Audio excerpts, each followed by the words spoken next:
In this video, we're going to be looking at entity relationship diagrams, also known as ERDs, and there are a couple of different variations of ERDs that we're going to see. And we're going to focus particularly on understanding the relationships that are depicted in an ERD and how that can be used to form join statements in selects. So I'm going to start with, and this is the entity relationship diagrams document in lesson 3, and we have a bunch of pictures here. So starting from the top, here's an ERD for the AP database that the book uses, and I reverse engineered this from the tables. And what do we have? Well, we have one of these boxes for each of the tables.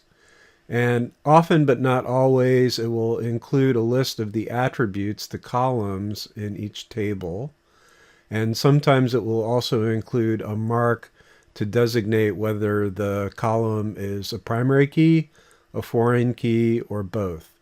So we see, for example, that there's a contact updates table in the database. It has a vendor ID column, a last name column, and a first name column. The vendor ID and last name and first name all taken together form a primary key.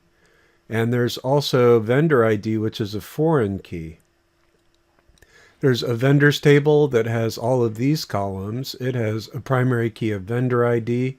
It has a foreign key default terms ID and a foreign key for default account number. And then there's a relationship between contact updates and vendors. The foreign key in contact updates vendor ID refers to the primary key vendor ID in the vendors table. And so this relationship between the two tables tells us that we can join the tables together and get some meaningful results. That we can join contact updates to vendors on contact updates.vendor_ID equals vendors.vendor_ID. So let's go ahead and write that query. I have an erds.sql file. I'm going to use AP, and I'm going to select, this is a small database, so I'm just going to go ahead and select star from contact updates, and I'm going to do a full join with vendors on contact updates.vendor_ID equals vendors.vendor_ID. So if I do this, it will show me what the data looks like in both tables. Oh, I have to use AP.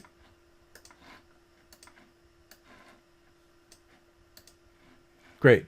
So it shows me that there are many rows in vendors that don't have matching rows in contact updates. The rows in contact updates include new first names and last names for, if we scroll over, we see there's a vendor contact last name and a vendor contact first name. So what this relationship means basically is that if a vendor changes their contact name, there's a new contact updates record that's created where the vendor ID matches the vendor ID in the vendors table. But of course, not every vendor is going to have a contact update. And then we see that there's an invoice archive table which matches invoice ID and invoices, primary key, foreign key. And I think the intent here is that invoices will move out of the invoices table and into invoice archive because they have the same columns. And then we start to get to things that are a little more interesting. So I'm going to start with this invoices table, and we see it has multiple foreign keys. It has a foreign key to vendor ID, so there's going to be a vendor in this invoice. There's a foreign key to terms, which describes the terms that the invoice is operating under. And then there's also a relationship with this invoice line item. So invoice line items has a relationship to invoice. So there's going to be an invoice that this invoice line items belong to. And there's also a relationship to account number. So there's a general ledger account. And then there are columns for invoice line item amount and invoice line item description. And so taken together, what this is going to mean basically is that when you create an invoice for a particular vendor, there's going to be one row in invoice line items for each item that's in the invoice. So an invoice can have multiple items. There's going to be one invoice line for each of those items. The invoice line items ties back to the invoice it belongs to, and it also ties to the account that it gets billed to, the general ledger account. And then each item has an amount and also a description. And then further, we see that the invoice has some terms, which include the description and the due date. Vendors have a default set of terms. So there's actually two relationships. There's a relationship between invoice and the terms for the invoice, and also vendors and a default set of terms that applies to that vendor. So you could have a default, but then you could override that in a particular invoice if it operated under different terms. And then you see that a vendor also has a default account, but a particular invoice line might use a different account depending on what line it belongs to. And so we can see how these relationships sort of fit together, and we can use these as a basis to join all of these tables. So here's a fairly complicated query I might write, and I'm going to start with the invoices table. So select star from invoices, and then I'm going to join with, actually let me do full joins here as well. Full join with invoice line items on invoice line items dot vendor, invoice ID equals invoices dot invoice ID. So that gets me from invoice line item to invoices, and then I can full join with vendors on invoices dot vendor ID equals vendors dot vendor ID. And then if I want to get the default terms for that vendor, I'm going to join with the terms, and I'm going to join with terms twice, once to get the default and once to get the ones for each of these line items. So that's going to be terms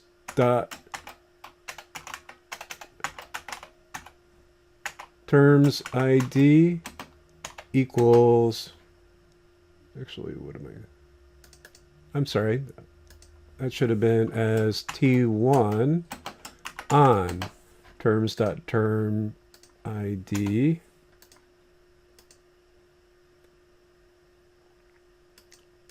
let's try this again. T1 dot terms ID equals vendors dot default terms ID. And then I can also do a full join terms as T2 on T2 dot terms ID equals invoice dot terms ID. And then for accounts, I'm going to join with GL accounts as G1 on G1 dot account number is equal to, and then each invoice line item has an account number,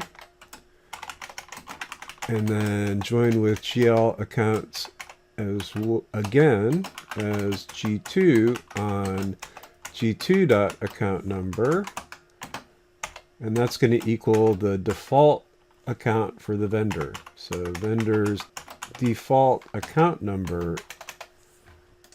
Okay, so that should actually be everything.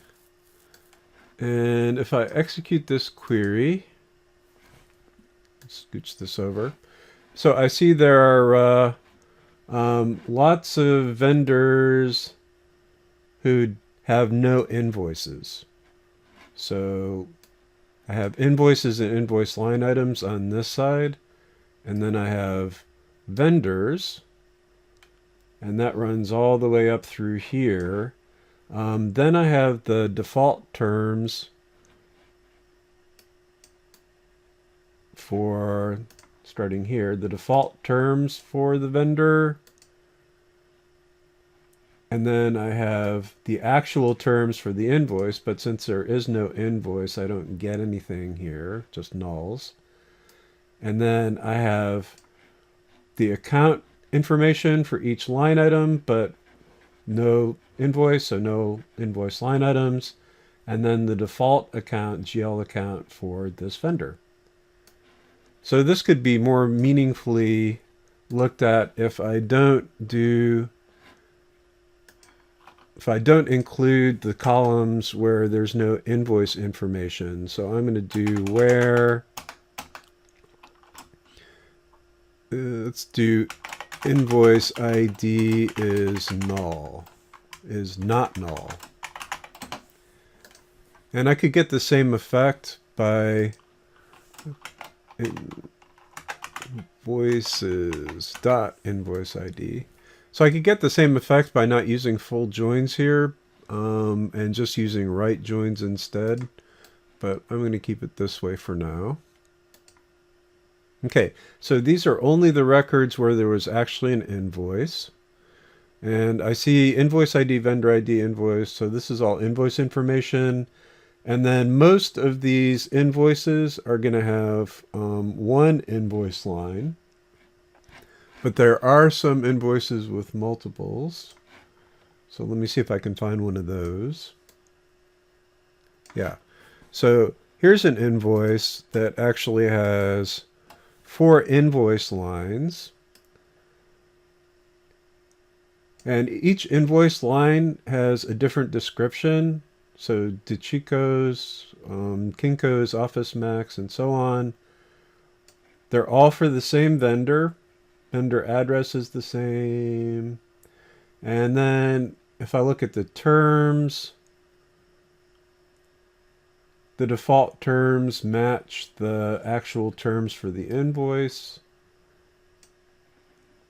But here for the account, different invoice lines have different accounts. So I have 1 meals account, 2 from office supplies, and 1 from direct mail. Whereas the default account for, what was it? For Wells Fargo Bank is computer equipment. So here's an example of the GL account differing.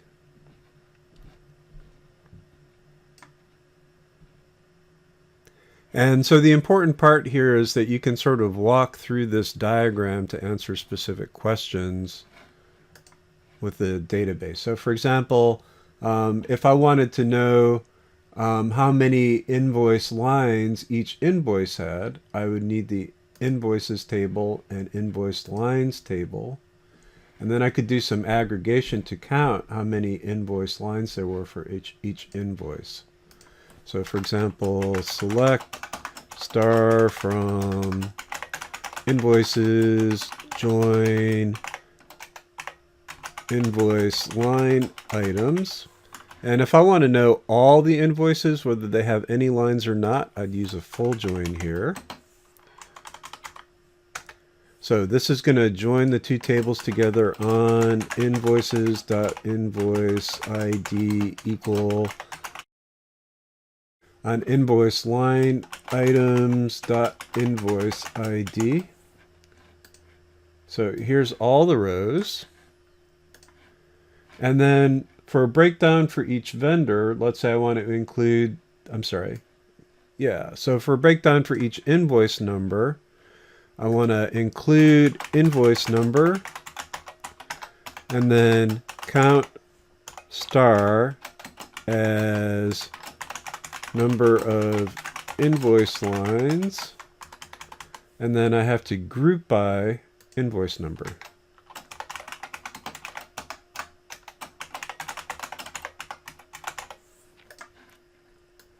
So this is going to show me for each invoice how many lines there were. And I see most of them have 1. Here's one with 2, and then here's the one we were looking at before that had 4.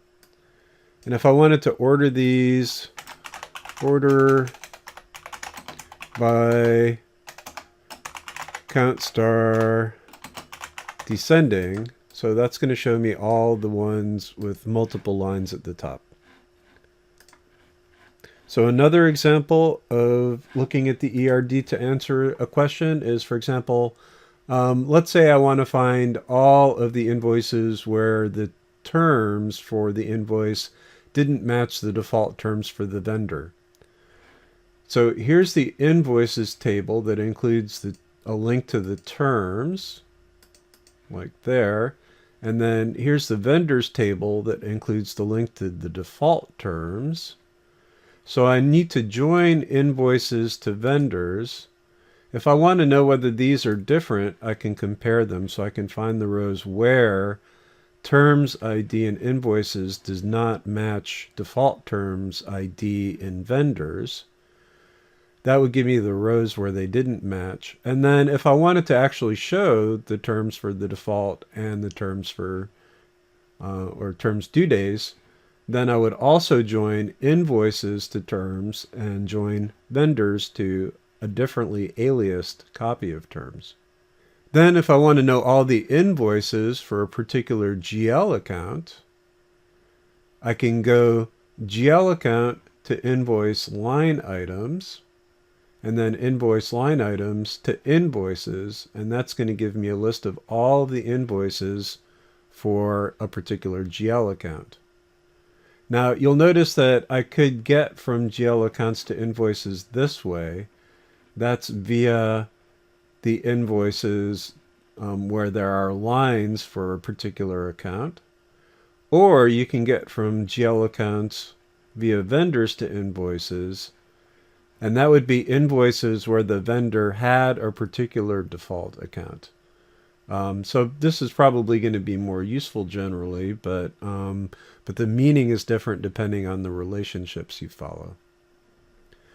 So this is a fairly complicated ERD, and there's lots of relationships that you can pull out. Here's a simpler one. So this is an entity relationship diagram for the names database, and it shows that there's a link between name counts and year gender totals.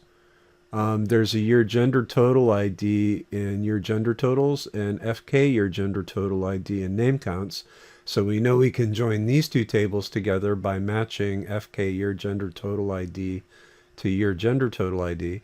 And then there's another relationship between name counts and names, where FK name ID and name counts matches name ID and names. So if we want to join all of those tables together, we can do, for example, use names and then select top 50 star from name counts, join year gender totals on counts dot FK year gender total ID is equal to year gender totals dot year gender total ID, and that's right out of the ERD. And then also join names on names dot name ID equals name counts dot FK name ID. So there's the, oh, and I have to use names. So here's the join together information from those three tables, or top 50 rows of it.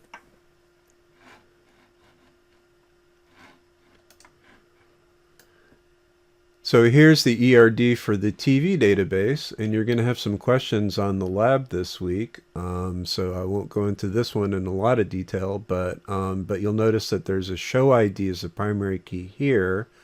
this relationship is going to match FK show ID to show ID. And then there's also a channel table, and FK channel ID and schedule is going to match channel ID and channel. So you can join schedule to show and also join schedule to channel and get information about what shows are airing on what channels at what time. So here's a slightly different version. So this one, I made this one by hand using a program on the web called Lucid Charts. And it's called a crow's foot ERD because these little marks on the ends of the line, some of them look like crow's feet. And I'll talk more about what those relationships mean in a minute. These diagrams were mostly auto-generated by SQL Server Management Studio based on the foreign key constraints, which we'll talk about later on in this course. Same thing here. This is from SQL Server Management Studio. This is crow's foot because it has crow's relationships, and you have one table for each table. I'm sorry, you have one box for each table, and the relationships are shown with links between the tables, the entities. This is called Chen's notation, and what it's showing is entities, discussion, user, post, profile, which are ultimately going to correspond to tables in an actual database. And then it also shows named relationships between entities, which are labeled with diamonds. So creates is a relationship between discussion and user, and it shows that a user creates a discussion contains posts, a user can rate a post, a user can create a post, and a user has a profile.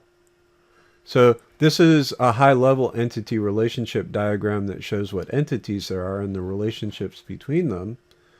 And then that can be refined down into an ERD. And this one is drawn using Microsoft Visio, and this is a crow's foot notation ERD that was just drawn with a different tool. So here we have a profile entity that has a primary key user ID. The user ID is also a foreign key that matches the user ID here in the user table. Then the user table has a relationship to discussion. The primary key discussion ID has foreign key FK owner ID, which links back to the user. So this relationship shows the user that created the discussion. Discussion can have a post. So you'll see that this post here has FK discussion ID that links back to the discussion the posts belongs to. Posts can be replies to other posts. So there's a link between post and itself. This FK parent ID is actually going to match post ID. So you can find out what post has what parent. There's also FK user ID, which links back to the user who made the post. And then there's this post rating record, or entity rather, that maps a particular user rating a particular post and whether the post was an upvote or a downvote. So taken together, we can write queries on this database as well. So for example, I'm going to use discussions, and I'm going to execute that. It's actually, we won't have this here until week 8 or so. So let me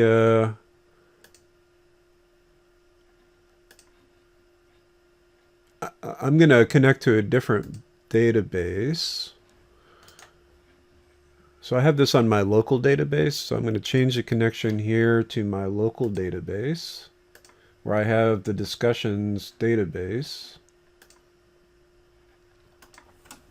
Use discussions.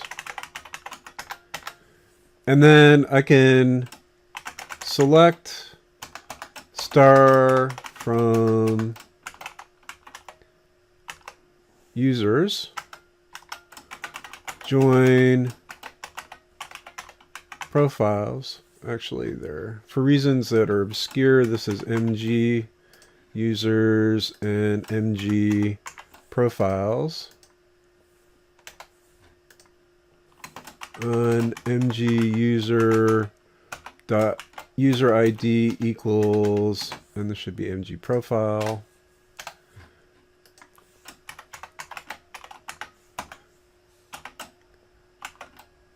So the reason these are called MG will be clear when we get to week 8, but for now, just go with it. So that shows me the profile for each user. And actually, let me just execute this much so far. So we only have 3 users. Information about the user includes the password hash and the salt and the username. And then we have profile information, which can be null for some things, but includes first name, last name, email, and homepage. So now we can join to discussion boards. And let me do full joins here.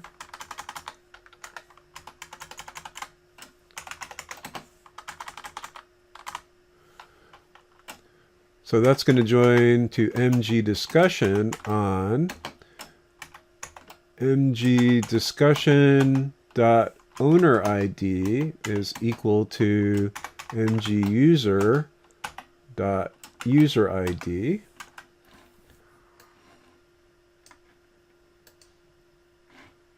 So now we find out that there's one discussion. It was created by Bob, and the name of the discussion is Discussion for Bob's Page.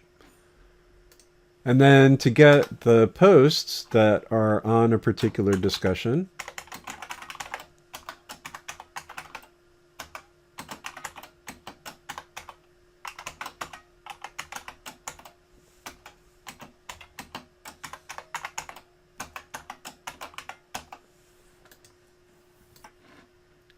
so here are all the posts on that discussion.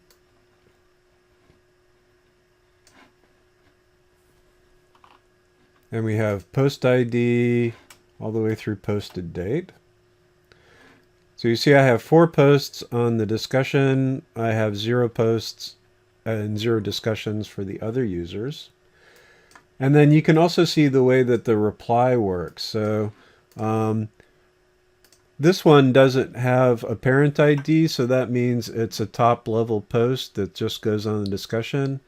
And then this second post here, this is a reply to this post. And then post 3 is a reply to post 2, which is a reply to post 1. And then I can also find out what ratings there are, and I'm going to write a different query for that. So select star from MG rating, and then MG rating has links to MG user on MG rating dot FK user ID equals MG user dot user ID. And I can also join MG post on MG rating dot FK post ID is equal to MG post dot post ID. So if I execute this much, it shows me who rated the post, what post they rated, whether it was an upvote or a downvote. And then for the person who rated the post, it shows the user ID, name, password hash, and salt. For the post they rated, it shows the post ID, parent post, discussion ID, user ID that made the post. So the first user is the user who rated it. This user is the user who authored it. Then the title, the content, and the posted date. So what I could do, for example, is for each post, I might want to know the total of upvotes for that post. So for example, I'm going to select the title and sum of upvote as total karma. And to get that, I'm going to group by title. And actually, I want to group by post ID as well. So even though I'm not going to display the post ID, I should still group by post ID just in case there are multiple posts that have the same title. I don't want to lump those together. And I misspelled upvote here. So let's go ahead and see what that looks like. So welcome to my page has a total karma of 3. Thanks has a total karma of 1. Hey has a total karma of 1. And I can also say, if I want to know for each user, what's their total aggregate rating. So I mean, they've rated everybody else. Do they mostly upvote or mostly downvote? I'm going to show, let's go username.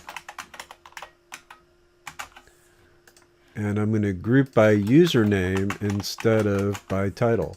So this shows total upvotes and downvotes for each post. This is going to show total upvotes and downvotes that each user has made. So I see Alice upvoted 2 and downvoted 1. And I want user ID here.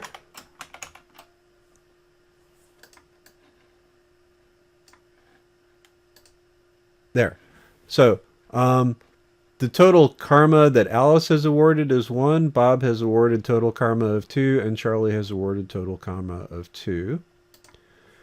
And finally, if I want to know for each user how much karma they have received from everybody else, that one is going to look a little like this, except instead of joining with MG rating to MG user, what I want to do instead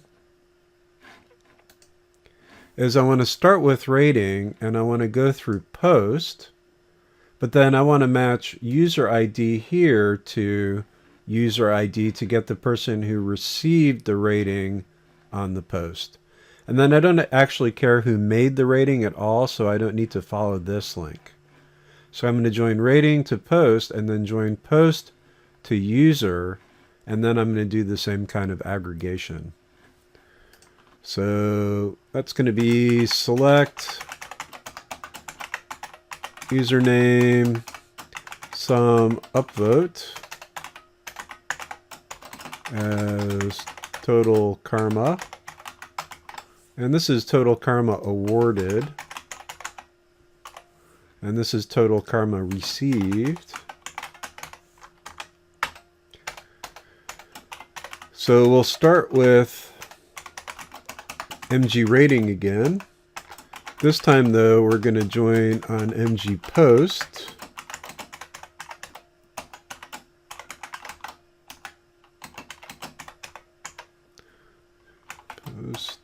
Post ID.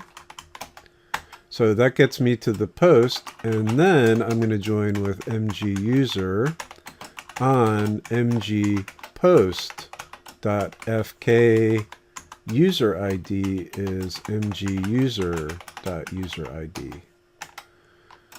And then I'm going to group by username and user ID. So these two queries are basically identical, except for in this one, I'm following this link between user and rating. Here, I'm following this link between user and post. And so what I get as results is I see that Alice awarded 1 point of karma and received 1 point total. Bob awarded 2 points, but received 3 points. Charlie awarded 2 points, but only received 1 point. So the way that you follow these relationships and the way you join the tables together can have quite different results depending on what the relationships mean. So just to finish this up, here are ERDs for the Internet Movie Database, which we'll start seeing more of. And there's a Chen diagram that basically shows what's going on at a high level is there are shows and people. And people write shows, they direct shows. There's some other relationships between people and shows. Shows belong to genres, and people belong to professions. And then full-blown gory detail, this sort of shows all of the relationships between title basics, where the key is a show. Basically, this is a show. You include title ratings for each show, title genre for each show, title episode, title AKAs, and so on. And then people, where you know what titles people are known for, you know their profession, you know that they were writers on shows, so that's a link between those two, that they were directors on shows, that they were principals on shows.